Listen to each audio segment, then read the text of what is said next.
part 3 of Matthew 27. Okay. Get back here. Soldiers dressed him up and mocked him, is where we left off. And now they come into, there was one point, they're mocking him. They say, "Hail, King of the Jews." They spit on him, took the staff, struck him. As they go out, they met a man named Simon and force him to carry the cross. What is that? I thought Jesus carried it. Yeah, he carried it a certain distance, but he was so thrashed. And that's a really important thing, is that he wasn't here as a fleshly hero. He was thrashed. He couldn't do it anymore. He probably stumbled and fell on his face. Wow. So they took this guy who was standing there and they said, "You carry it." Maybe he was buff and strong. It's believed he was black. He's a black man. What? Yeah. How did they know that? Because of where he came from. Corinth was he's a Corinthian. And it's believed he was a Jewish black man from who was there for the high holidays. Because it was commanded for every male over 12 to come to Israel, come to Jerusalem for the high holidays. So he was there and he's watching this. And he bore Jesus' cross. A black man. That's pretty touching. I mean, talk about symbolism. Talk about symbolism. The one who has the physical strength, the one who has the body, the one who's asked, he bears that cross. And he's a black man. You know, there's no white or black. You know, it's hard for people of prejudice and bias, you know, like me. I'm naturally that way. But to think of us as dead, no way. That's and so he bore the cross for him. Yeah. That is really interesting. Well, not to keep going, but keep going. It's a really small moment. Is that elaborated in other? It's said in the Synoptic Gospels, but I don't think it's mentioned in John. They came to a place called Golgotha, which means the place of the skull. And they offered Jesus wine, and he tasted and then refused. It was mixed with myrrh and something else, and it was a deadening. It was like an analgesic, and he wouldn't dim down his pain. So everybody else would drink it, so it would help them because it was so horrific. Oh wow! And he tasted it and he refused it. Mixed with gall, it says. Gall, yeah. Wow. After tasting it, he refused to drink it. When they crucified him, they divided up his clothes by casting lots. Satan wrote the charge over his head, "This is Jesus, King of the Jews." The casting lots is prophetic. It was mentioned that they cast lots for his garments in the Psalms. So that was prophetically uttered way back. Yeah. And they cast lots for his outer robe, which was woven top to bottom. And you couldn't divide it up. So they cast lots for that one. Why did you mention that? Just because it's prophetically fulfilled there. That you couldn't divide it up? No, that they would cast lots for his clothes. Why did you mention they couldn't divide it up, though? Because there was no need to cast up lots for a shirt or whatever they used. You know, but when it came to a very nice outer garment robe, everybody wants it. And you can't cut it up to make everyone happy like a piece of meat. So they cast lots for that desired item. Okay. Yeah. All right. Okay, so 2 rebels were also crucified with him, one on his right, one on his left. And like you mentioned earlier, you know of what they were about? They were part of We don't. It's conjecture that they were the other robbers, thieves, because they're called the thieves. Okay, yeah. That they were like Barabbas, and they were a team of insurrectionists.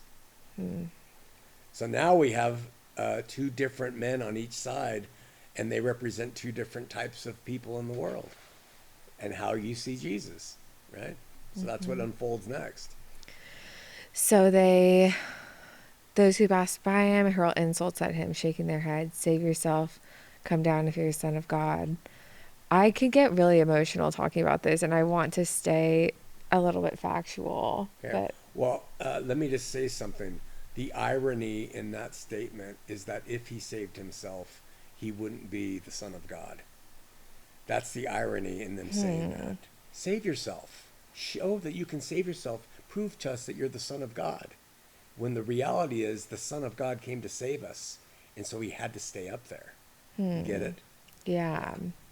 And what a thing to say, you know, you're up there, Yeah. and he knows I could really, Yeah. he takes it. Yeah. Yeah. And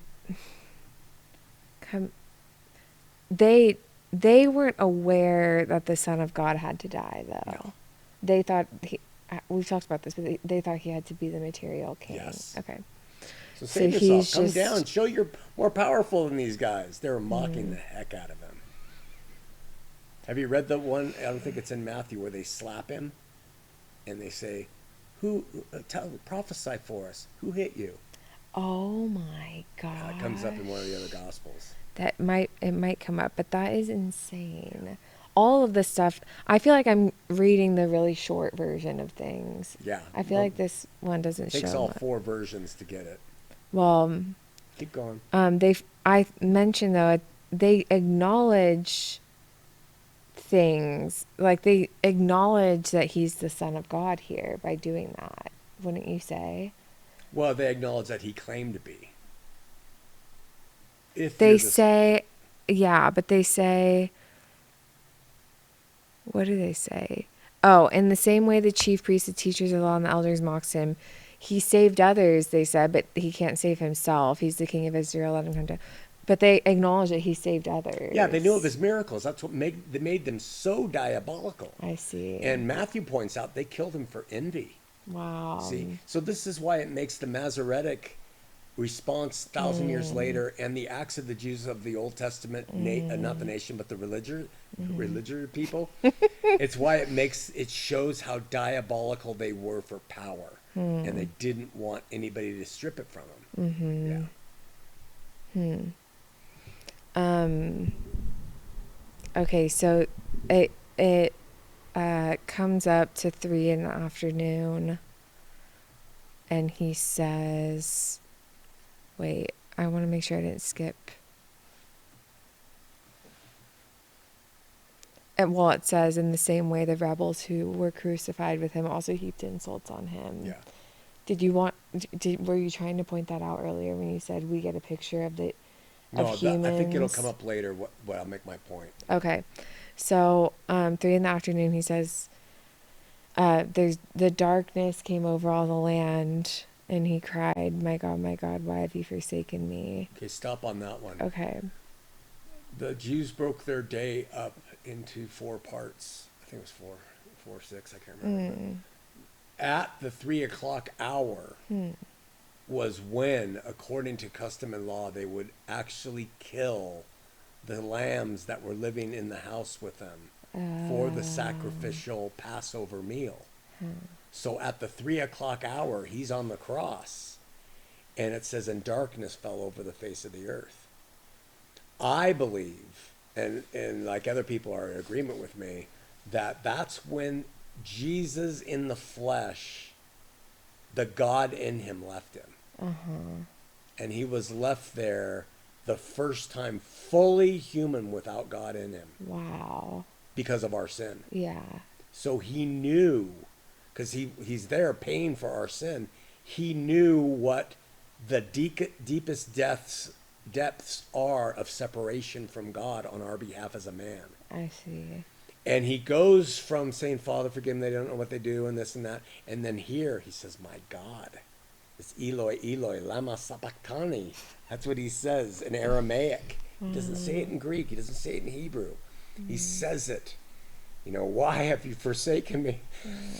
And that was that's how we relate to this one. You know, we can't relate to what was in him. That's not us. And we can't relate to what was above. But when the man said, you know, my God, why have you forsaken me? He was moved to a place, and that's why it was dark. It was the darkest. The beautiful thing is that the light returns. So his spiritual death was only for a while, but it was in the most horrific of places to experience absence from God. It's when I need you the very most. You've forsaken me. But then the light comes back and he returns and he says, Father. So he calls him Father. So it's when we get in our moments of utter despair, you know, we're like, why have you forsaken me? Even Jesus asked that question. But it shows you how much God loved us and how much his son did for us on that damn cross, man, because he didn't need to do it as a man. And God gave him the choice, and he did it. And so that's why we have the deification of Christ as a man. We just don't have a guy, and we don't have just God. We have the God-man who did for us which we can't do for ourselves. And we relate to him now in these moments, and he relates to us in those moments. Yeah. You can't help but get emotional. Yeah. You know? Yeah.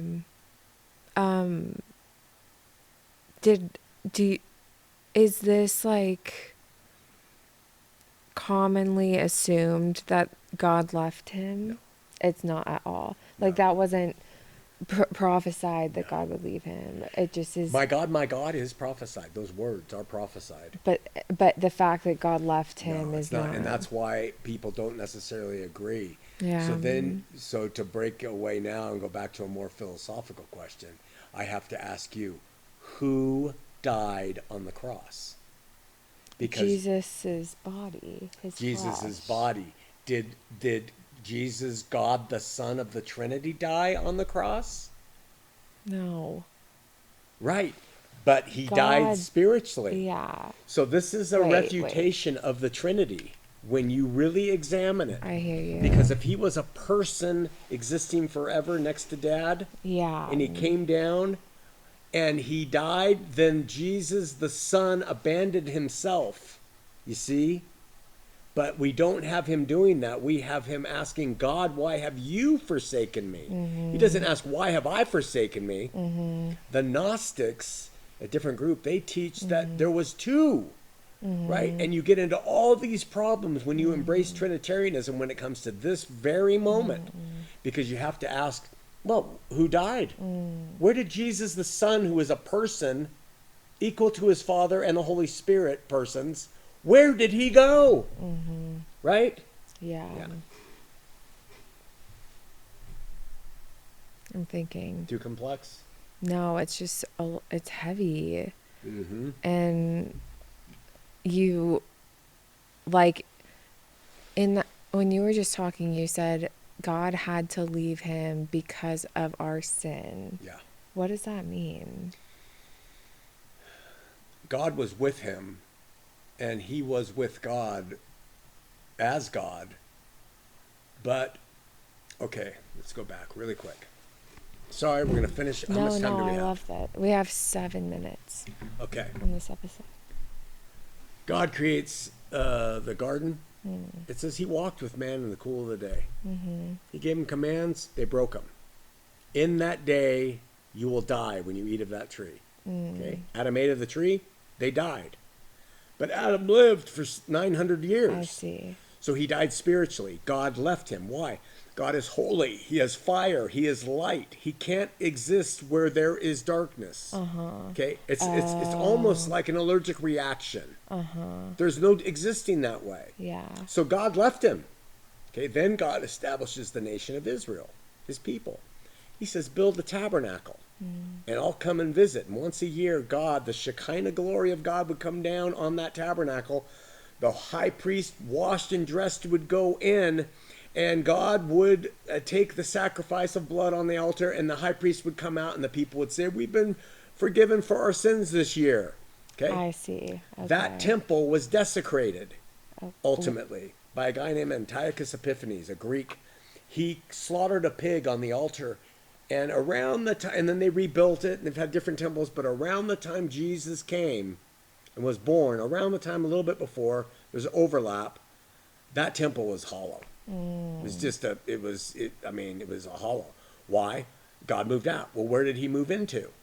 He moved into the man, Jesus, right? So Jesus goes along and he's with God and he's doing miracles and everything else. Well, it gets on the cross, and because of sin, because Jesus took on the sin by going to the cross to die for the wages of sin, God At says, I'm 3 gone. p.m., like At the 3 p.m., lamb. like the lamb, I'm Okay. gone. I'm gone. And so he experienced the departure, just like Adam, the first Adam, just experienced the departure. But he did it in righteousness, right? That's why God returned. But he paid for the sin in that space. That's why there was the departure. Here's the thing. Now God moves in permanently. He does not depart anymore. Why?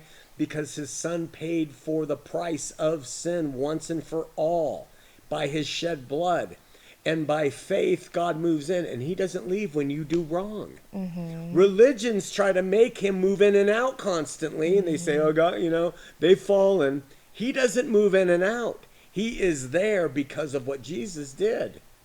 Does that make sense? Yeah, but we can, I have questions about that, but it's not really related, but like how he enters in, and like there is such a thing as us leaving it. Yeah, and it's the rare occasion, I put it that way. It's not doubt. It's not going down into the depths of sin for a season as a believer. It's not your flesh reigning. It's when you cognitively have known him and you say, I'm done with you.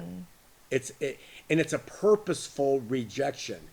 God is not a despot, and he's not going to force him. Oh, no, I'm not leaving you because I said. He said, okay, and then that's done.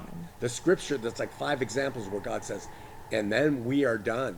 There is He doesn't come back. There's He no won't more come coming back back for you because you have decided to personally cut me out, and you want that. And we have examples of people like that in history, and but I still maintain if they ever came back, he would come back in. But when they make that move, they usually are just gone. Yeah, they don't want it. It's not a moment of rebellion or weakness. Yeah. Does that make sense? Yeah. But the other side of the issue of being bad is when religions teach, oh, you had sex with your girlfriend. Well, God is not with you. Now, there is a grieving of the spirit that's talked about, but that just means the spirit is sad that you aren't operating to your full capacity. Yeah. I submit that God is stronger in someone's life than, not weaker. They want to make it conditional. Yeah. I say Jesus did the suffering for the sin, and there's no condition here. I'm not Jesus. He understands. He hasn't left me, Pastor, so don't give me that bullshit. Yeah. Yeah. I might be weak. He's not. You get the difference? Yeah. So Jesus dies at 3 p.m. like the other lambs. There were lambs literally dying around the town right then. All over. Yeah, on the Passover. Yeah. And that's when God leaves. And then people say he's calling Elijah. Yeah. He's calling Elijah. Because they had the belief that Elijah was going to come back and that he was calling out to Elijah. It goes back to their teachings. But John the Baptist was the Elijah that they were to expect. And Jesus teaches that. Okay. Because he says, Eloi, Eloi. Yeah. Yeah, that sounds like Elijah maybe. So they said he's calling for Elijah. They're making up anything to try to figure out what he's saying. I'm trying to find. There's a lot that happens before God comes back, though. So let's go through that. So immediately, we only have 1 minute left. Immediately, one of them ran and got a sponge, filled it with wine vinegar, put it on a staff, offered it for Jesus to drink. The rest said, now leave him alone. Let's see if Elijah comes to save him. Yeah. So they should know it's not some mystical, like, unknown thing that John the Baptist was Elijah. Jesus was saying that. He was teaching that, yeah.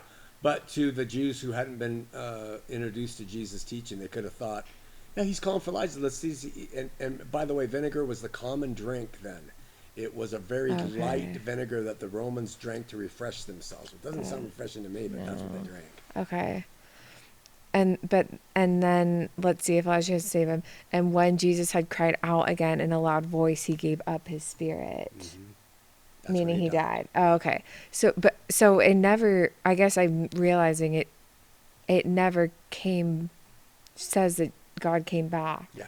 And so you have to read all the Gospels. Okay. And it says, and then the light returned. Okay. Yeah. And then you piece that into that missing spot. Okay. All right. The light returned, not God. Yeah. No. Oh, because you're. Yeah. And we Okay. think that we know that was God returning because he goes from calling him my God To Father. Okay. Because when God's in him throughout his life, he calls his him Father. yeah. Does he ever call him God? My God? He might say God will do this or something like that, but when it's a personal reflection, it's always Father. He never talks to God as my God Yeah. in any other time but this. Or does he? He talks about him as being his Father, but there are places where he speaks of God, so you just kind of have to understand that God is his Father as a man on the earth. Sorry. Yeah, I'm just asking, are there times previously when he's directly like talking or praying to God and calls him my God in the way that he does it? That's the only time. It's the only time. Oh, wow. Yeah. Okay. And it's the only time, and he always, when he prays, is Father. Okay. Yeah. All right. Yeah. So that's Yeah. monumental. Yeah, it really is. And he calls him Father because the God in him is the Son. The God in him is the Son. It's not including his flesh? Or okay. Well, no, he's calling him Father because as a man, that's how he relates to God. Yeah. You know, but when he returns, the father-son relationship's been restored. So he calls him Father because it's been restored. But when the darkness fell, it was a human-God relationship there. Yeah. So then this episode's going over, but just really fast. So God returns and it gets light again.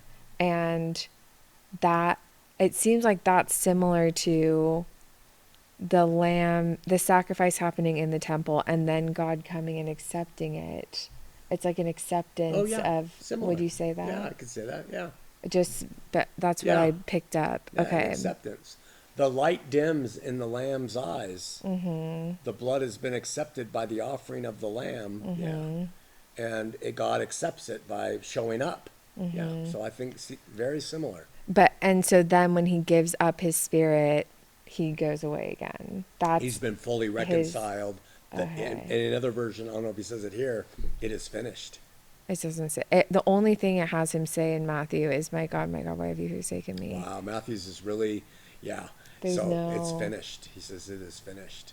And he says a few other things. There's 7 statements of the cross that Mallory sings. I was waiting for those. Yeah, and we get them from all versions. But he gave up his spirit, and so the God that's in him that had just left goes back and combines itself back together with God, and the flesh goes to the grave, which we'll talk about in a minute. All right. Okay. Until next time. Bye-bye.